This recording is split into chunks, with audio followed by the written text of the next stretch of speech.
제가 봤을 땐 다세대 주택 또는 지방 아파트로 수요가 투자로 진행될 가능성이 커질 수 있다. 지금 이런 여러 가지의 거주주택 비과세 특례 요건이 전부 다 완화되었다. 다세대 주택 시장을 좀 더 활성화시키는 그런 방안 대책으로. 네, 안녕하세요. 반갑습니다. 이경민의 부동산 하이킥의 이경민입니다. 2024년 세법 개정 후속 시행령 개정안이 발표되었습니다. 법을 개정하는 게 아닌 시행령 개정안이기 때문에 대부분 2월 달에 개정될 것으로 보여지고 있습니다.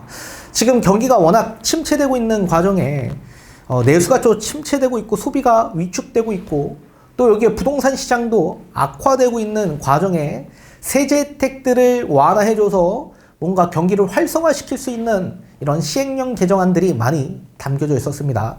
특히나 지방적 일대 미분양이 아직도 많이 적체되고 있는 그런 아파트들이 많죠. 그래서 그런 아파트에 여러 가지 혜택들을 부여하는, 지방을 좀 부양하는 부양 정책들도 담겨져 있고요.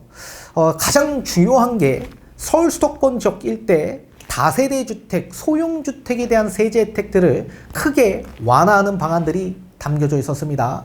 지금 다세대 빌라 시장 같은 경우에는 전세 가격도 많이 올라가 있는 상황이고 월세로 쏠림 현상들이 계속 나타나고 있는 과정이기 때문에 이 경기를 좀 부양해야만 합니다. 특히나 이 빌라 시장을 활성화시키기 위한, 그리고 임대 공급을 원활하게 하기 위한 그런 목적에서 다세대 주택에 대한 부양 정책안들이 많이 담겨져 있었습니다.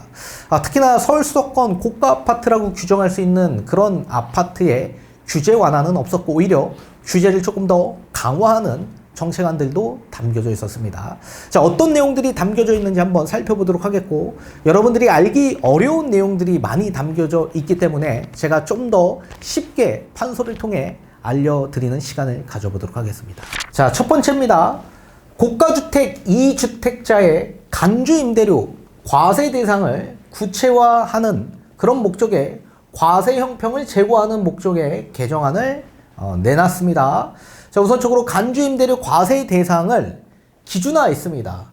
고가주택, 기준시가 12억 원을 초과하는 주택을 고가주택이라고 하고, 이 고가주택 2주택자의 전세 보증금에 대한 간주임대료 과세를 대상화하겠다, 이렇게 얘기하고 있고, 또 여기에 전세보증금 합계액이 12억 원을 초과하는 경우로 한정하겠다, 이렇게 얘기하고 있습니다. 26년 1월 1일 이후에 발생하는 소득분부터 적용하기로 했습니다. 이 내용이 무슨 내용인지 도저히 이해가 안 되시는 분들이 많으실 겁니다. 그래서 판서를 통해 좀 더 쉽게 설명해 드리도록 하겠습니다. 자, 우선 임대소득세 과세 대상자를 좀 알아야만 합니다.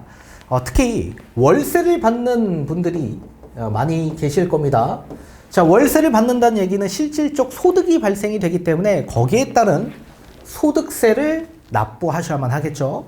자, 그 대상자가 1주택자에 한해서, 다만 1주택자인데 기준시가가 12억 원을 초과하는 경우, 그런 경우에는 무조건 과세 대상자가 됩니다. 그래서 임대소득세 대상자가 된다. 반대로 1주택자이지만 기준시가가 12억 원 이하인 경우에는 비과세 대상자입니다. 그래서 2주택부터 임대소득세가 발생이 된다. 따라서 1주택자는 무조건 기준시가 12억 원을 초과해야지만 소득세가 발생이 된다, 이렇게 보셔야 됩니다. 자, 반대로 전세를 주고 계신 분들도 있을 수 있겠죠? 자, 이분들도 마찬가지 임대소득세 과세 대상자가 됩니다. 전세는 실질적 수익이 없어 보이는데 왜 소득세를 납부해야 되냐, 이렇게 말씀하시는 분들도 계시겠지만 전세 보증금 증액분도 또 발생이 되죠. 따라서 전세를 월세로 변경해서, 전환해서 얼마 정도 소득이 발생되는지 우리가 간주임대료라는 걸 계산을 통해 알 수가 있습니다. 그래서 앞에서 말씀드린 게 전세를 주고 계신 분들 한해서 간주임대료 그 계산 방식이 달라졌기 때문에 앞에서 제가 말씀을 드렸던 겁니다. 자, 그러면 전세 같은 경우에는 3주택부터 3주택자, 이 부부 합산입니다. 3주택자부터 무조건 간주 임대료라는 걸 계산을 합니다. 그래서 간주 임대료를 계산을 통해 우리가 면세점이 있습니다. 만약에 등록 임대주택 우리 구청과 세무서에 각각 사업자 등록과 주택임대사업자 등록을 하게 된 경우에는 임대소득 금액이 간주 임대료 금액이 1,000만 원까지는 비과세 대상자가 됩니다. 1,000만 원. 근데 반대로 만약에 구청과 세무서에 임대사업자 등록을 안 했다. 그럴 경우에는 400만 원까지가 비과세 대상입니다. 따라서 3주택자라고 한다면 무조건 간주 임대료 계산을 해야 되고, 자, 그래서 그 임대소득 금액이 얼마 정도가 나오는지에 따라서 과세 대상이냐, 비과세 대상자냐, 이렇게 구분할 수가 있습니다. 자, 따라서 간주 임대료를 계산해야 되는데 이게 바뀐 겁니다. 월세는 그대로인데 전세가 바뀌었습니다. 자, 전세가 바뀌었는데 2주택 규제가 된 거죠. 3주택이었던 게 2주택으로 바뀌었고 고가주택이라고 기준했습니다. 2주택인데 기준시가가 각각 12억 원을 초과해야 된다. 이렇게 명시했습니다. 여기에 플러스 전세 보증금 합산 금액. 전세 보증금 합산 금액이 12억 원을 초과해야 된다. 이럴 경우에는 무조건 간주 임대료를 계산해서 과세 대상자인지 아닌지 따져봐야 된다. 이렇게 규제가 된 겁니다. 자, 이걸 조금 더 여러분들이 알기 쉽게끔 쉽게 조금 풀어드린다면, 자, A가 있고요. A는 아파트래요. 아파트고 B도 아파트입니다. 그리고 C는 빌라가 있다라고 합니다. 이렇게 3주택자였다라고 한번 가정을 해봅시다. 매매 시세가 매매가 지금 시세가 17억 정도 하는 아파트를 보유하고 있고, 지금 현재 전세가율이 약 한 50% 초반대니까 전세 같은 경우에는 한 9억 정도라고 가정을 한번 해보도록 하겠습니다.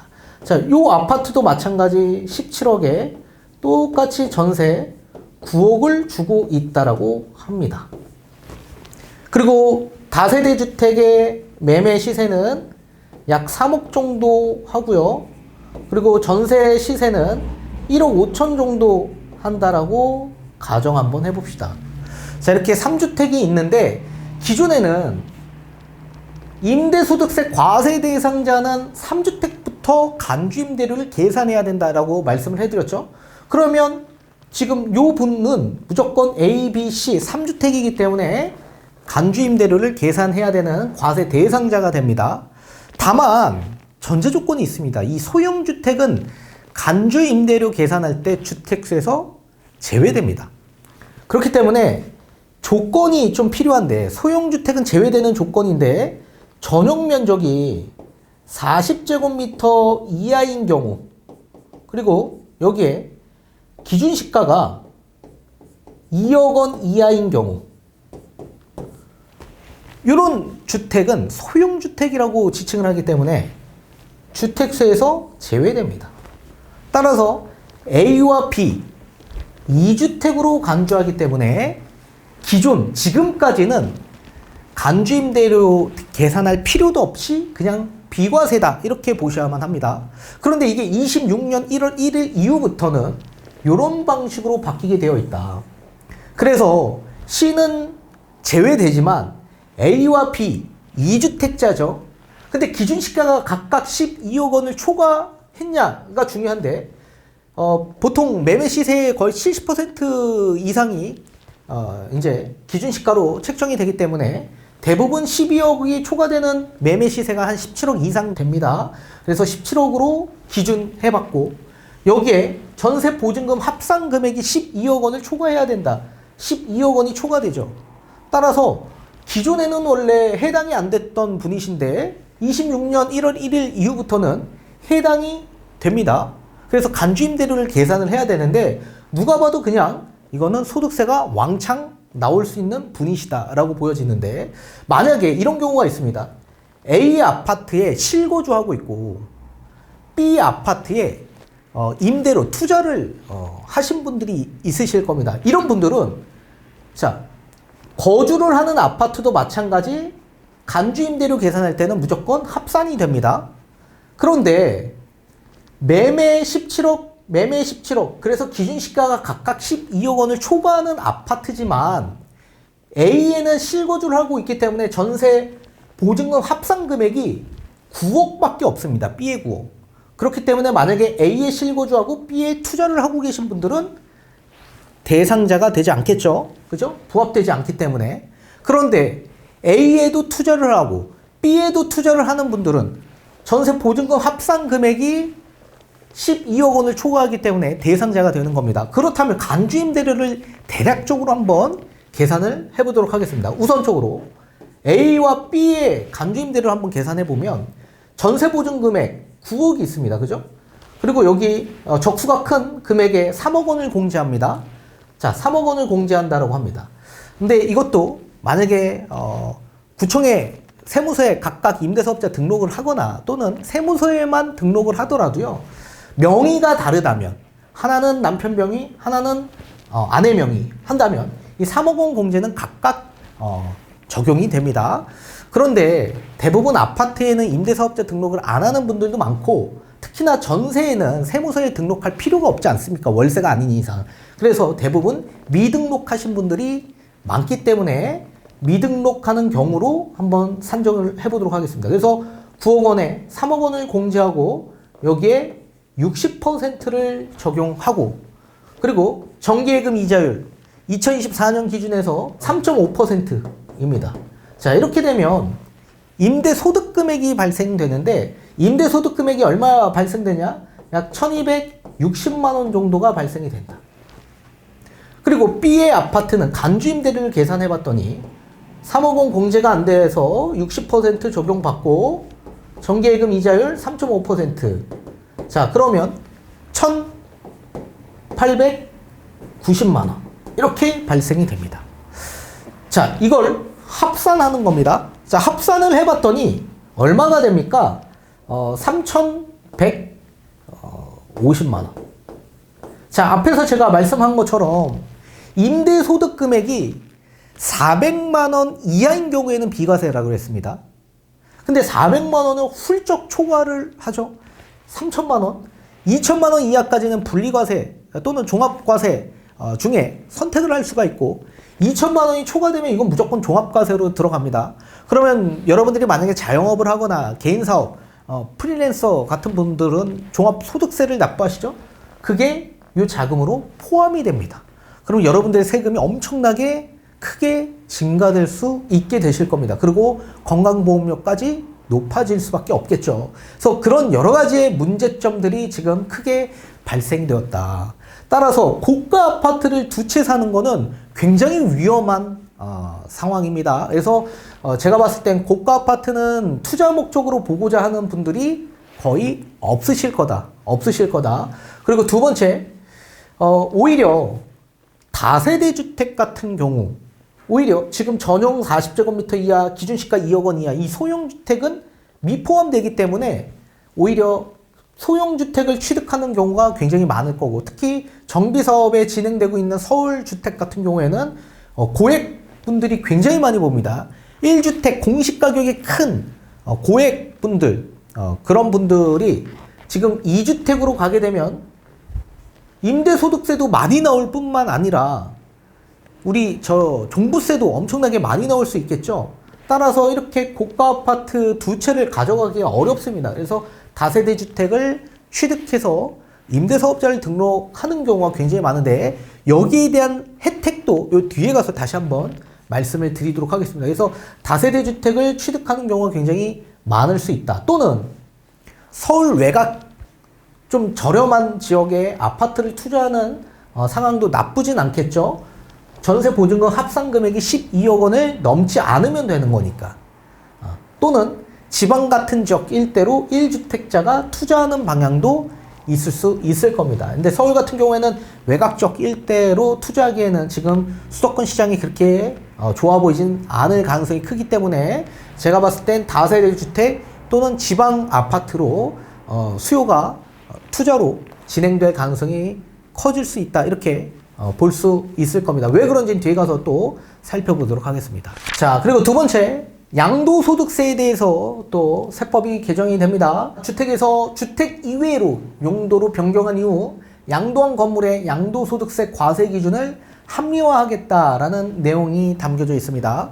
내용이 조금 어려울 수 있는데 쉽게 좀 풀어드린다면, 단독주택을 보유하고 있는 분들한테 좀 주어지는 혜택이라고 좀 보시면 좋을 것 같습니다. 단독주택을 소유하고 있는 분이 있습니다. 그런데 매수자가 나타났는데 나는 실거주로 쭉 오랫동안 살아왔는데 매수자는 주택으로 살고 싶은 생각이 없었던 겁니다. 우리 연남동, 성수동 같은 데 가보시면 단독주택을 개조해서 카페, 여러 가지 상가시설로 개조한 집들을 많이 보실 수 있을 겁니다. 또는 건축업자가 단독주택을 매입해서 철거하고 또 신축 다세대로 짓고자 매입하고자 하는 매수자도 있을 수 있겠죠. 그런 분들이 매매 계약할 때는 주택이었는데 이게 잔금할 때 갑자기 용도가 변경된 겁니다. 상가나 나대지, 이런 형식으로 변경이 된 겁니다. 근데 원래 기존에는 매매 계약에 따라 주택에서 상가 등으로 용도 변경한 경우에는 매매 계약일 기준에서 주택이었냐 아니냐 그 기준을 따라서 양도세 비과세를 적용받았던 겁니다. 자, 우리가 상식적으로 본다면 양도소득세는 주택을 양도한 시점, 그 시점 기준에서 양도세를 부과하고 있습니다. 그래서 양도 기준일은 잔금 기준일이죠. 그래서 매매 잔금을 치렀을 때 주택으로 있어야지만 주택 비과세를 받을 수 있는데 이게 갑자기 상가로 바뀐 겁니다. 잔금할 때. 그럼 당연히 비과세를 받을 수 없겠죠. 잔금 치를 때 상가였기 때문에. 그래서 이게 기획재정부에서 원래는 매매 계약일로 조금 기준화하고 있다가 22년 10월 21일 이후에 이게 세법 개정이 바뀌면서 양도일로 바뀌게 된 겁니다. 그래서 원래 기존에는 이렇게 주택 용도 변경을 하더라도 매매 계약할 때 주택이었다면 비과세를 받을 수 있었었다, 이렇게. 그러다가 22년 10월 21일 이후에 세법이 개정이 되면서 주택 양도일로 바꾼 건데 이걸 다시 바꾸겠다라는 얘기입니다. 예전처럼 다시 되돌리겠다. 따라서 매매 계약할 때는 주택이었다. 그리고 매매 잔금을 치를 때는 용도가 변경돼서 상가나 나대지였다.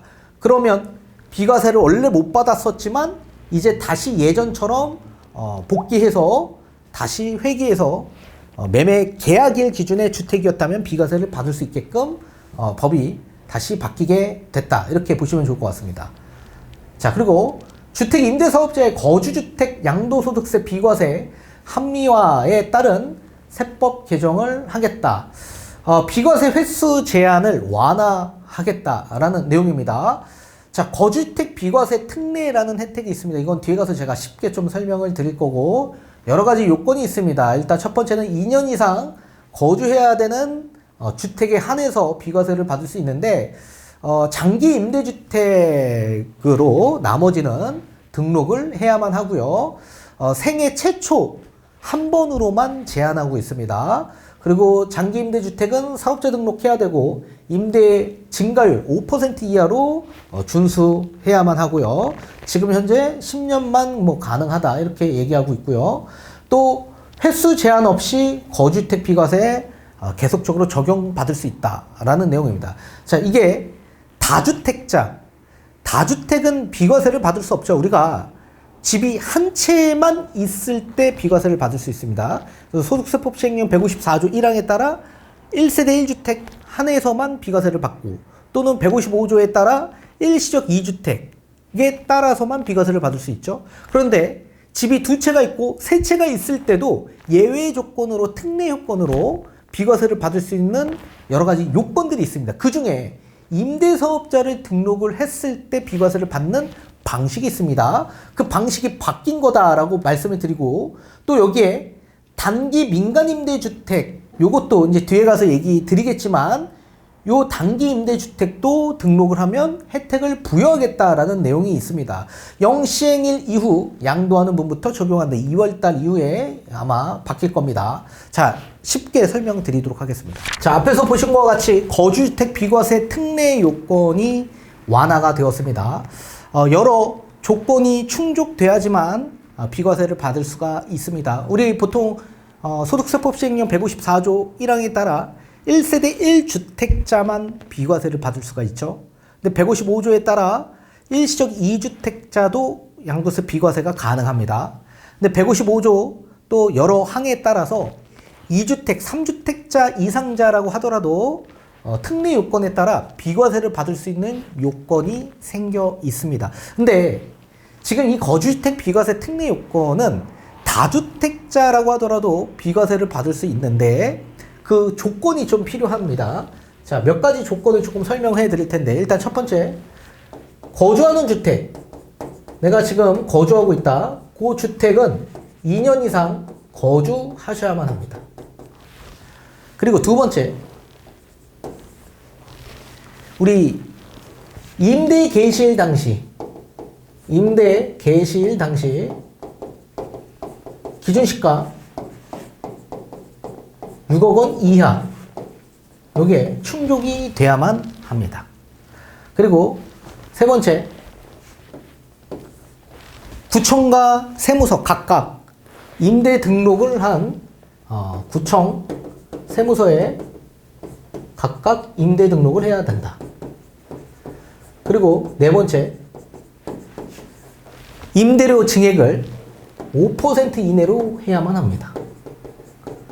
5% 이내. 요게 충족이 돼야 되겠죠. 그리고 다섯 번째, 보유 요건도 있습니다. 임대주택.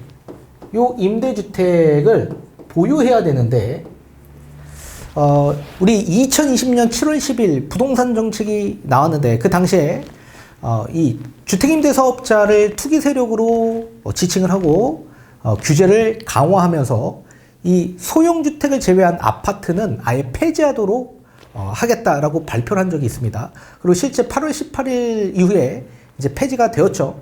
따라서 임대주택을 보유 요건이 필요한데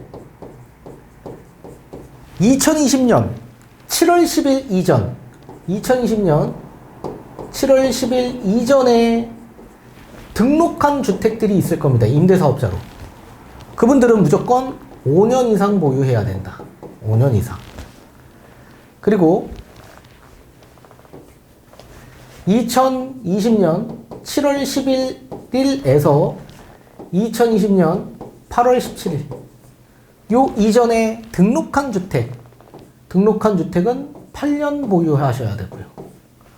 또 2020년 8월 18일 요 이후에 등록한 주택은 10년 보유하셔야만 합니다. 요 여러 가지 요건이 충족이 돼야만 합니다. 그리고 마지막입니다. 2019년 2월 12일 요때도 소득세법 시행령이 개정되었습니다. 그래서 거주주택 비과세 특례 요건이 바뀌었는데 요 이후에 신규로 취득한 주택은 무조건 생애 최초 딱 한 번, 생애 최초 1회만 받을 수 있다. 규정하고 있습니다. 우리 A와 B, C, D라는 주택이 있다라고 한번 가정을 해봅시다. A는 아파트고 B는 빌라라고 합니다. 그리고 C도 빌라라고 합니다. 이렇게 3주택이 있는 분이라고 한다면 당연히 비과세는 불가능하겠죠. 다만 조건이 있다라고 했습니다. 거주하는 주택, 요 거주하고 있다라고 합니다. 이 거주하는 주택은 2년 이상 거주를 필수해야 되겠죠. 그리고 나머지 주택에 주택임대사업자로 등록을 하게 될 경우 이 주택임대사업자로 등록한 주택은 주택수에서 제외됩니다. 그래서 A라는 주택 딱 한 채만 있는 것으로 간주하고 1세대 1주택 비과세를 받을 수가 있습니다. 이런 요건들이 있죠. 다만 B와 C는 이렇게 2020년 7월 10일 이전에 등록을 했다. 아무리 8년짜리를 등록을 하고 10년짜리를 등록해도 이때는 어땠죠? 5년 이상만 보유하면 충족한 것으로 간주합니다. 그래서 A는 언제든지 팔아도 비과세가 가능합니다. 자, 그런데 2019년 2월 12일 날 이 시행령이 개정됐는데 A에 거주하다가 이분이 비과세를 받고 D라는 아파트에 갈아타기를 한 겁니다. 갈아타기. 이런 경우 많죠, 당연히. 그러면 최초 한 번만 받아야 되기 때문에 D라는 주택엔 비과세가 불가능합니다. 그죠? 다만 전제 조건은 A와 D 전부 다 2019년 2월 11일 이전에 취득한 주택이라고 한다면 지속적으로 받을 수 있습니다. 또 여기에 전제 조건은 D라는 주택도 2019년 2월 11일 이전에 신규로 취득한 주택이었습니다. 근데 그 당시에 B와 C라는 임대사업자 등록하지 않는 주택이 없었다라고 한다면 비과세를 받을 수 없고, 요 이전에 신규로 취득한 주택이었는데 그 당시에 임대사업자로 등록되어 있는 주택이 있었다면 D라는 주택은 비과세가 가능합니다. 굉장히 어려울 수 있습니다. 이런 여러 가지 요건들이 충족되죠. 자, 우리 문재인 정부 시기에는 원래 법이 지속적으로 비과세를 받아왔을 수 있는 특례 요건이었습니다. A, B, C, A 아파트에 거주하고 D라는 아파트에 갈아타기를 한다면 원래 비과세가 가능했고요. 또 E라는 아파트로 오더라도 여기에서 이렇게 또 갈아타기를 계획한 겁니다. 그러면 E라는 주택도 비과세가 가능했었습니다. 이렇게 너무나도 비과세를 많이 받고 이 법을 좀 이용해서 사람들이 계속적으로 연속적으로 비과세를 계속 받아오다 보니 투기 세력이 더 많이 증가된다. 그래서 이걸 규제를 하게 된 겁니다. 생애 최초로. 근데 이거를 다시 원상태로 복구하는 그런 시행령 개정안이었다. 이렇게 보셔야 됩니다. 그래서 생애 최초가 아닌 횟수 제한 없이 받을 수 있다. 자, 따라서 앞에서 제가 언급한 것처럼 주택 같은 경우에는 굉장히 혜택이 크다라고 했습니다. 세제 혜택이. 근데 여기에서도 마찬가지 주택이 공시가격 6억 원 이하 주택은 대부분 다세대 주택이 유일하기 때문에 서울 같은 경우에는. 그래서 다세대 주택, 특히 정비사업에 지정된 그런 주택들로 수요가 더 많이 집중될 가능성이 커질 수 있겠죠. 그리고 여기에 또 추가적으로 단기 임대도 복원이 됩니다. 단기 임대도 6년짜리로 복원이 되는데 이 또한 등록을 해도 혜택을 똑같이 받을 수 있다. 그리고 A, B, C 전부 다 아파트를 보유하고 있는 분인데 아파트도 임대사업자가 가능했었죠. 2020년 7월 10일 이전까지는. 따라서 아파트로 임대사업자를 등록하신 분들은 자진 또는 자동 말소가 된 시점에서부터 거주주택을 5년 이내에 양도해야지만 비과세를 받을 수가 있습니다. 그래서 B와 C 이 둘 중에 먼저 자동 또는 자진 말소가 되는 주택부터 그 시점부터 5년 이내로 양도를 해야만 비과세를 받을 수 있다. 그래서 이런 것들을 알아두셔야 되고, 또 B와 C는 그 보유 요건을 다 충족한 이후에 양도를 해야만 추징당하지 않습니다. 자, 따라서 지금 이런 여러 가지의 거주주택 비과세 특례 요건이 전부 다 완화되었다. 이렇게 보시면 좋을 것 같습니다. 자, 다주택 양도소득세 중과 한시적 배제 1년 연장 및 단기임대주택 양도소득세 중과 제외 적용을 하겠다. 이렇게 얘기가 나와 있습니다. 자, 우리 조정대상적 강남 상구와 용산적 일대는 양도세 중과 적용받는 지역입니다. 그렇지만 1년씩 양도세 중과 연장하는 배제되는 그런 요건들이 있었죠. 그래서 2022년 5월 10일에서부터 25년 5월 9일까지 양도하는 주택은 1년간 한시적으로 양도세 중과 없이 배제받을 수 있었다. 근데 이게 1년 더 연장이 돼서 26년 5월 9일까지로 명시를 했습니다. 또한 임대사업자 등록하신 분들도 요건이 충족이 된다면 양도세 중과 배제 혜택을 받을 수가 있습니다. 그런 지역일 때는 다만 전제 조건이 있습니다. 강남 3구와 용산 같은 조정 대상 지역일 때는 2018년 9월 13일 이전에 주택을 취득한 분들 한해서만 이런 혜택들을 받을 수 있고, 지금 현재 아직 조정 대상 지역인데 그런 강남 3구와 용산에 공시가격 6억 원 이하 주택이라고 하더라도 조정 대상 지역에 취득하면 양도세 중과 배제 또는 종부세 합산 배제 아예 받지를 못합니다. 그래서 비규제 지역인 지역 일대로 취득을 해야지만 양도세 중과 배제를 받을 수 있다. 공시가격 6억 원 이하 주택입니다. 근데 이것 또한 마찬가지 지금 장기 10년짜리만 있습니다. 소형주택은. 근데 이게 단기 민간임대주택을 복원하기로 했습니다. 그래서 6억 원 이하 동일하고 최소 6년으로 임대기간이 충족돼야만 하고요. 또 공시가격은 수도권 4억 원 이하, 비수도권 2억 원 이하로 기준하고 있습니다. 면적 기준은 없고요. 또 임대료 증가 5% 이하로 충족을 해야 된다. 아파트는 안 되고 다세대 주택만 가능합니다. 그래서 25년 6월 4일 이후에 등록한 단기 6년짜리는 이런 혜택들을 똑같이 받을 수 있다라는 내용입니다. 자, 그리고 거주자 판정 기준을 보완했습니다.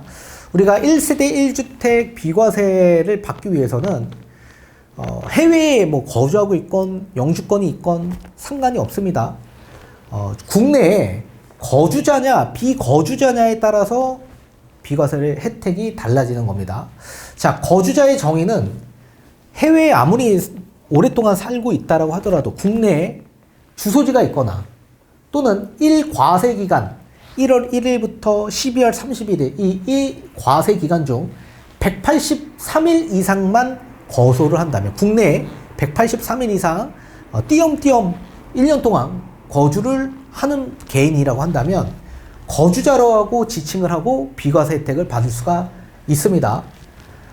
근데 그런 경우가 있죠. 1과세 기간은 1월 1일부터 12월 31일인데 뭐 한 10월 달에 입국을 해서 183일만 국내에 거주하다가 이제 출국을 해야 되는 경우가 있을 수 있습니다. 근데 연초에 돼서 또 1월 1일이 처음 리셋이 되는 거기 때문에, 그죠? 183일 이상을 거기서부터 또 거주를 하셔야 되기 때문에 그런 부분에 불편사항들이 굉장히 많았습니다. 그래서 연말에 들어오시다라고 하더라도 계속해서 183일 이상 1과세 기간을 아예 없애버리고 계속해서 183일 이상만 거소를 두는 경우에는 그냥 거주자라고 지칭을 해주겠다, 이런 내용이 담겨져 있고, 또 일시적으로 출국하는 사유가 있을 수 있습니다. 그죠? 그런 경우 관광, 질병치료 이런 등으로는 일시적으로 출국할 수 있죠. 그건 이제 좀 어느 정도 이런 사유로 봐주겠다라는 내용입니다. 자, 거주자의 정의는 26년 1월 1일 이후에 개시하는 과세 기간부터 적용하고, 거주기간 기간은 영시행일 이후 속하는 과세 기간부터 적용하기로 했습니다. 자, 또한 동거주택 상속공제 요건을 합리화하겠다라고 얘기하고 있습니다. 동거주택, 우리 상속공제를 받을 수 있는데, 동거주택이라는 건 우리가 상속을 받을 때 공제를 많이 받아야 상속세를 경감받을 수 있습니다. 자, 우선적으로 공제는 6억 원까지 받을 수가 있는데 요건이 필요합니다. 피상속인, 상속 자산을 주는 사람이죠. 또 상속을 받는 상속인, 10년 이상 계속 하나의 주택에 같이 동거하는 겁니다. 그리고 10년 이상 계속해서 1세대를 구성하고 1세대 1주택에 해당이 돼야 됩니다. 그리고 피상속인과 동거인, 동거한 상속인 해당 주택을 상속받아야만 한다. 이런 요건이 충족이 돼야지만 동거주택 상속공제를 받을 수가 있습니다. 다만 피상속인, 그러니까 예를 들면 그런 거죠. 부모님과 합친 겁니다. 합쳐서 이제 제가 같이 10년 이상 계속 하나의 주택에 같이 동거하고 부양하는 거죠. 그럴 경우, 그리고 또 그 주택을 부모님한테 제가 상속을 받을 경우에 상속공제 6억 원까지 받을 수 있다라는 내용이고요. 다만 공동으로 소유하는 주택, 소수 지분자로서 소유한 경우 1세대 1주택으로 간주한다라는 내용이 담겨져 있죠. 근데 이것도 합리화하기로 했습니다. 요건을. 그래서 상속인뿐만 아니라 상속인의 배우자도 공동으로 소유하는 주택을 소수 지분자로 소유한 경우에는 1세대 1주택으로 간주하겠다. 자, 우리 보통 공동명의로 진행하는 경우에 지분이 가장 큰 분이 해당 주택의 소유자라고 지칭을 할 수 있습니다.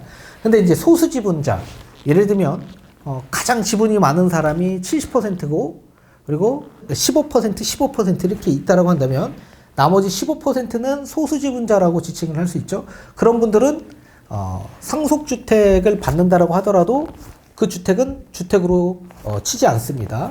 그래서 지분이 가장 많은 상속자가 이제 상속주택을 취득한 것으로 간주한다. 근데 이걸 상속인의 배우자도 포함시키겠다라는 내용입니다. 영시행일 이후 분부터 적용하겠다라는 내용이고요. 자, 또한 한 개의 감정기간 평가가 가능한 자산의 분양권도 포함시키겠다.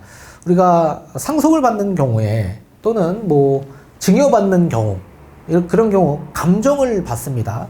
아파트 같은 경우에는 실제 거래된 매매 사례 가액 기준에서 적용을 하는데 토지나 건물, 주택, 오피스텔 같은 경우에는 실제 사례 금액이 동일하지 않습니다. 그리고 면적 기준도 전부 다 다르기 때문에 대부분 감정가를 받게 됩니다. 그래서 감정평가 두 군데를 선정해서 감정평가를 받고 감정가액의 평균 금액으로 감정가액으로 산출을 합니다.